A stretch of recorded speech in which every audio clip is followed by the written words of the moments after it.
What's going on, everybody? Welcome back to Straight Betting. We got game 2 of the NBA Finals. It's early Saturday morning or late Saturday night, whatever you want to call it. Just hopped in, quote unquote, the lab and got 4 plays for today. So make sure to stay for that. Also, we'll go through like an in-depth game breakdown, guys. You'll find my stance on this game pretty easy. And if you follow me on Twitter, you probably know what it is already. But I do have a very, very, very strong stance on how this game goes. So I definitely am correlating my props based off of that. And hopefully I am not wrong. Anyways, guys, game 2, man. Game 1, absolute movie. Great game. Holy shit, Tyrese Halliburton. He didn't exactly play great. Well, he played fine, right? It's just OKC's defense is ridiculous. But man, this dude every single time there's a clutch shot, he just makes it. Like, this dude is seriously like, I can't remember anything like it.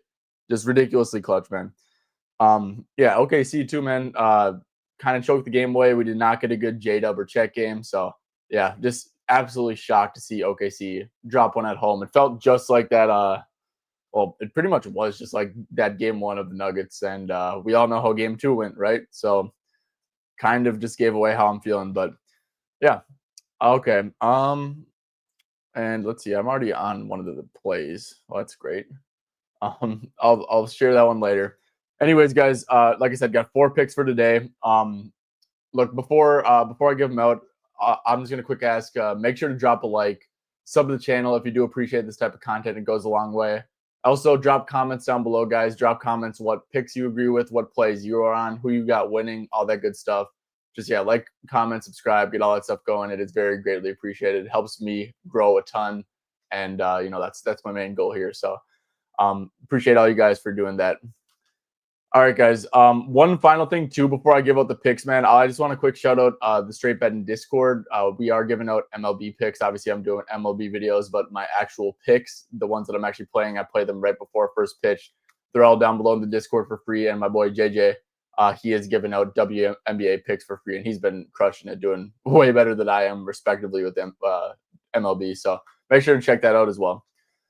All right, guys. First official play, and actually, I'm just edging hard right now. I'll talk about it. Yeah, let's go. First official play. Tyrese Halliburton under 30.5 PRA, minus 115 at Caesars. Let's see if that line moved a little bit. Like I said, I think I gave this one out like 2 hours ago or so. Looks like it did a little bit. Definitely on Caesars. It's still minus 115, 365, minus 120s out there. Totally good there. Like it down to like minus 1, yeah, like 130-ish or so. Yeah. Tyrese Halliburton under 30.5 PRA. Guys, I think OKC at the crib, down 1-0. I still think this team is amazing. Indiana shot the ball like 47% from deep. OKC played terrible. Like I said, Shea, honestly, he had 38 points. I don't think he played good. Honestly, I thought he missed a lot of bunnies. Had some lapses on defense. J-Dub and Chet both played awful, man. Awful. OKC is so damn good. And famous last words, I guess, but I seriously think Indiana gets their shit rocked. That's not the only reason why I'm playing this, though, man. But I really do think there's a great chance that, OKC's up 30 at the end of the third quarter. Like, I seriously, truly do believe that. But yeah, Tyrese Halliburton, man, yes, he had 10 rebounds. He had, 14 points, 6 assists. He obviously would have had 12 points if he didn't hit that buzzer beater at the end. But yeah, look, I'm kind of chalking up the rebounds. A little bit of an outlier, right? Yes, he's guarding like Dort and stuff, so he is kind of lurking off ball, but he's going to get brought into actions here and there. Thunder aren't going to shoot as poorly as they did last game, especially in this spot. I don't think so, at least. Yeah, I'm kind of chalking rebounds up to like a little bit of an outlier. And like I said, when I do think so highly about this game being a blowout, you kind of tend to want to capture all the under stuff. So yeah, but with points, I mean, guys, Tyrese Halliburton, like, he's a great player. Don't get it twisted. He really isn't much of a self creator, and well, he is, but he really, really is struggling to self create anything against OKC, right? Like, Dort is so good at maneuvering screens. OKC is going a lot of small. They're just playing like so many elite defenders all over the place. It is so hard for Tyrese to self create against these Thunder. They're playing him tough on the pick and roll for the most part, not really giving much. mixing a little bit of drop here and there, but they're definitely mixing it up, right? It's not only drop and stuff. So yeah, he really struggled to like get past his defender, right? And that's how that's how he scores, that's how he gets assists. They were pressuring him so much that they used Nemhard a ton as the initiator. Like it gave Nemhard a ton of usage. I believe Halliburton's usage here, if we go over here, advanced filters usage, Tyrese Halliburton had a 17% usage rate. If we go down to Andrew Nemhard, his usage 19.2. Literally had a lower usage rate than Andrew Nemhard. Yeah, man. With all these factors, we know Hallie will disappear from games randomly. I just think this is a brutal spot for the Pacers. It's a brutal matchup for Tyrese Halliburton. It's going to be a brutal matchup for him all series long. I'm fading his PRA here. Like I said, love the chance of a blowout too. All right, guys. Moving on to pick number 2, Benedict Mathurin over 10.5 PRA minus 115 at Caesars. So similarly, man, Jarris Walker remains out for game 2. I know I played his 10 plus points, shot for some upside at like plus 170 last game, then didn't come to fruition. Mathurin had 10 PRA last game. 9 total rebound and assist chances, shot 1 for 5 and had 5 points, missed a free throw as well, shot 3 for 4, which is pretty normal. But what's encouraging, guys, is he played 16 minutes, and like I said, Jarris Walker like probably would have gotten a shot. He's like always live to get minutes, especially if Mathurin's stinking it up. Jarris Walker is, like I said, he's still out. Yeah, like I said, Mathurin, he was a -8 in like a win, obviously, and I know they kind of made that comeback at the end, and obviously Mathurin wasn't on the court for it, but yeah, Mathurin didn't exactly play great. Like -8, 1 for 5 from the field. Did not play great, and still got 16 minutes, which I think is very encouraging. And like I said, the game was hyper competitive. Obviously, it was a 1-point game. Mathurin definitely is going to benefit if like the script goes the way I think it is. So if you go to this game against Cleveland, lost by 22, 27 minutes. That's the most of the postseason by kind of far. And this Knicks game lost by 17, right? In the 2 games that they've lost by margin, he has played 27 and 25 minutes. It's like the most, like literally by far, pretty much. So yeah, I really think that Mathurin, let's see, that was lost by 16. Okay. He'll benefit from this, right? He'll benefit from the negative game script that I'm expecting, right?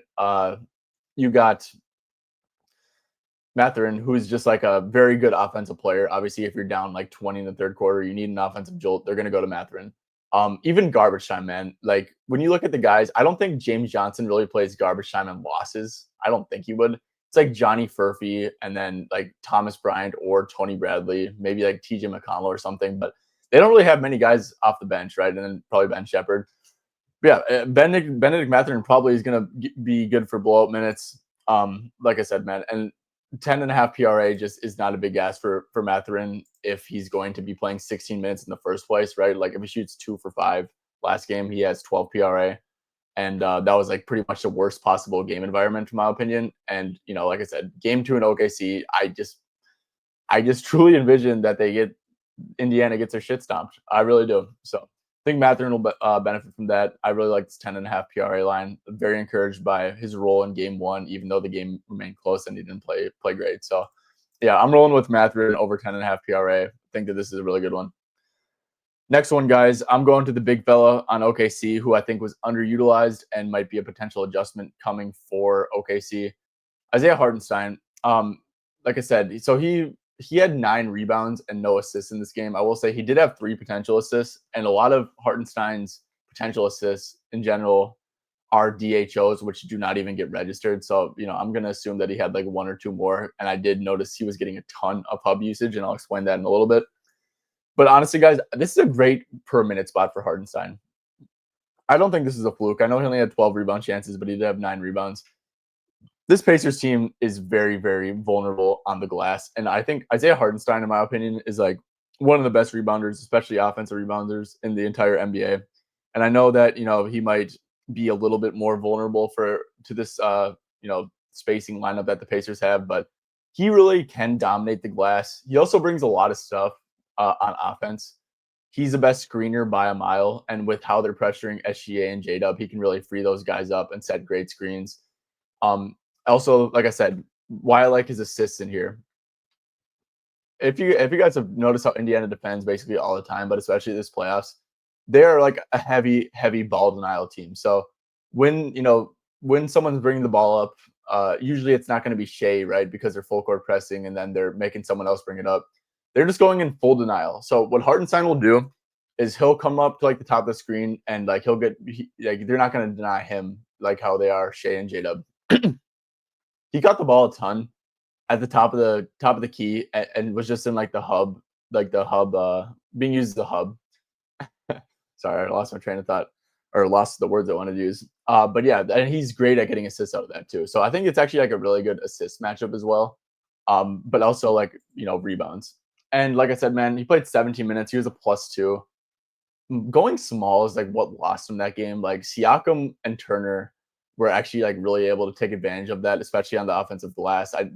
OKC got killed on the offensive glass. Yeah, I just think that Hartenstein kind of got underutilized. And if the game script goes to plan, right, you're up a ton. Isaiah Hartenstein, just like having a center out there makes a ton of sense too.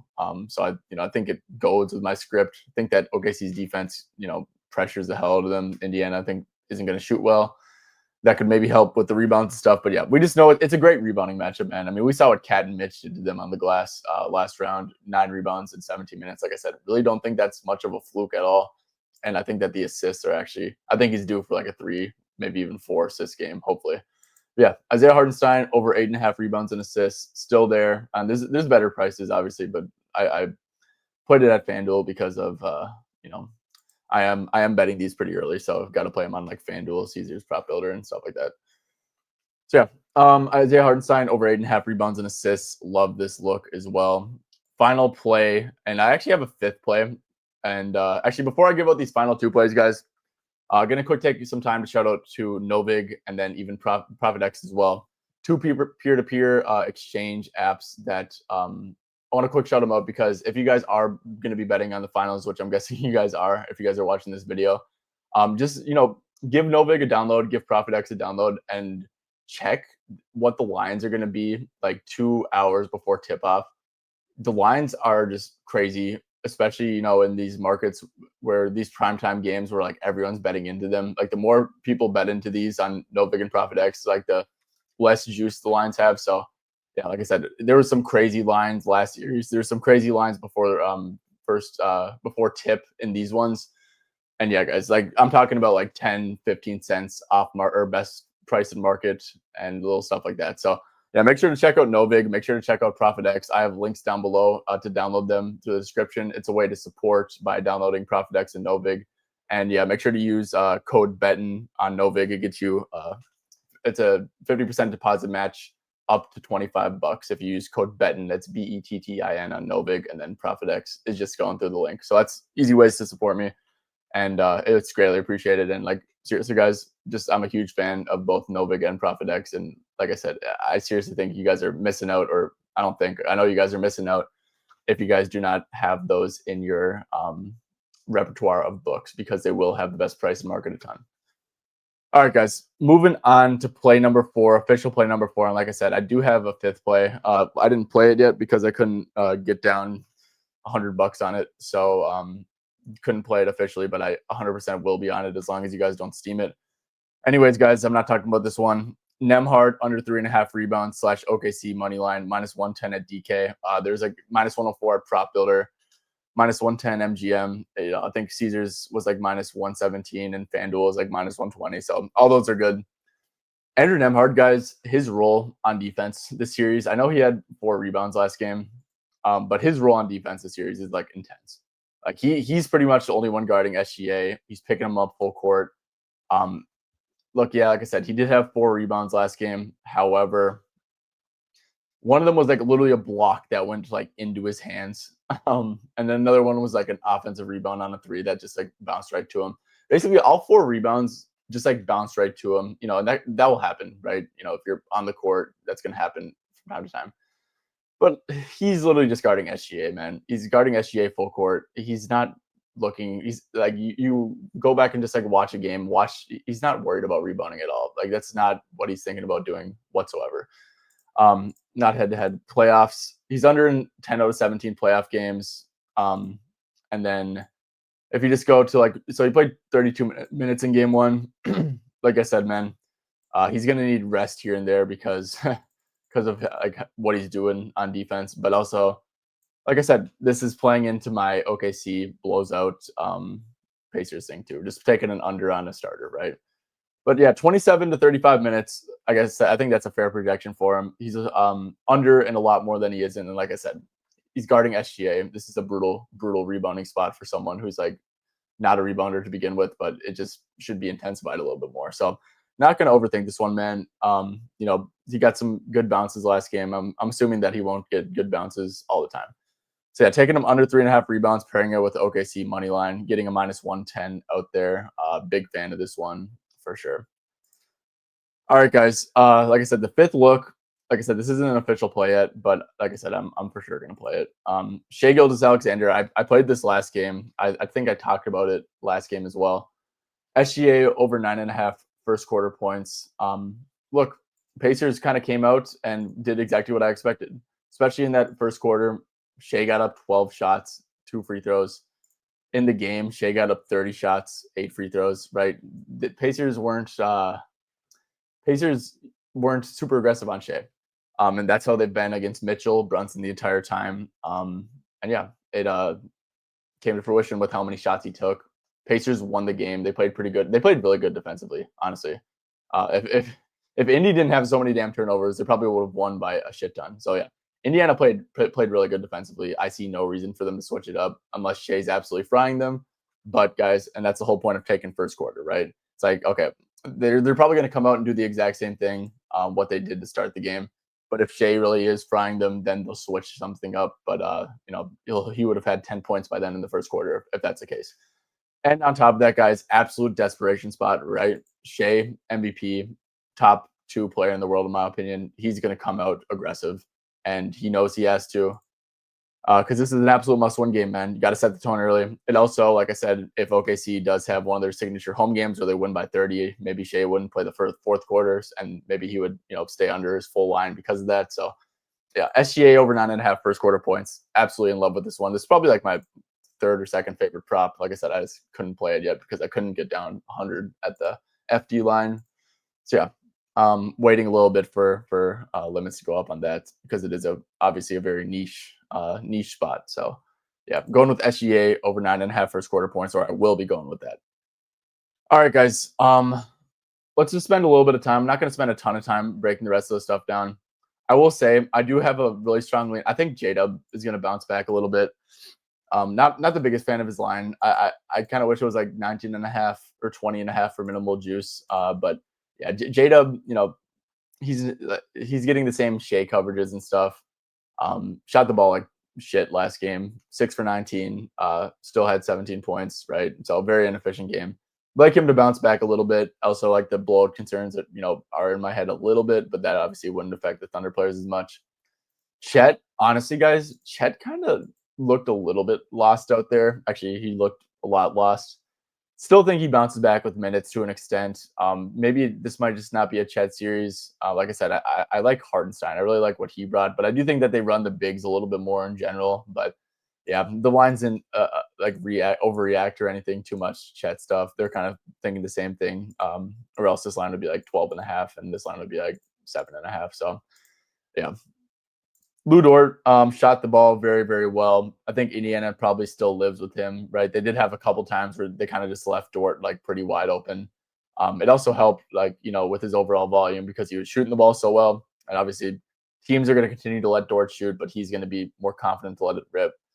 All in all, man, I think this line is fairly set, especially like 10.5, 9.5. You're getting dicey. Like he could hit. Dort doesn't really score twos much at all, right? And he could hit 3 threes and stay under at this point.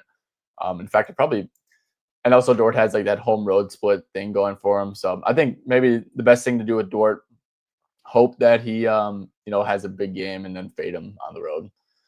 Caruso, very locked in, man. Yeah, I think that his lines are fine, but yeah, I think his minutes are super safe. This is a guy who I think actually might lose a little bit of minutes.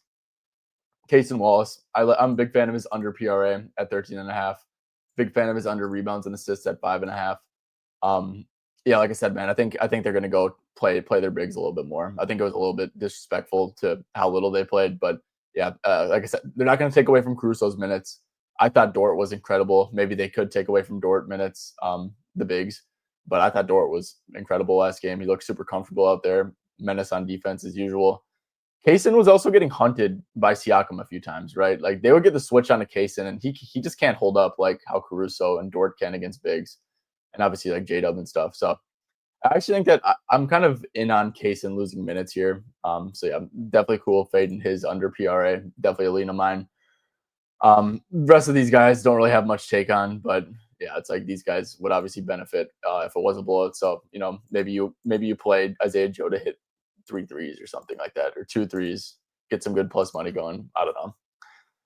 Pacers side of things, like I said, man, I just would not. I hate the spot so much for them, bro. I really do. Miles Turner, I thought he was a great buy low on the glass last game. I forgot to mention it. Just not a fan of the spot. But he is this Thunder team is way worse at rebounding, especially if they're not going to start Hardenstein, man. If they're not going to start Hardenstein, actually, I guess I know Turner didn't have a first quarter rebound, but I don't really hate that if they choose to not start Hardenstein again. Really should crush on the glass.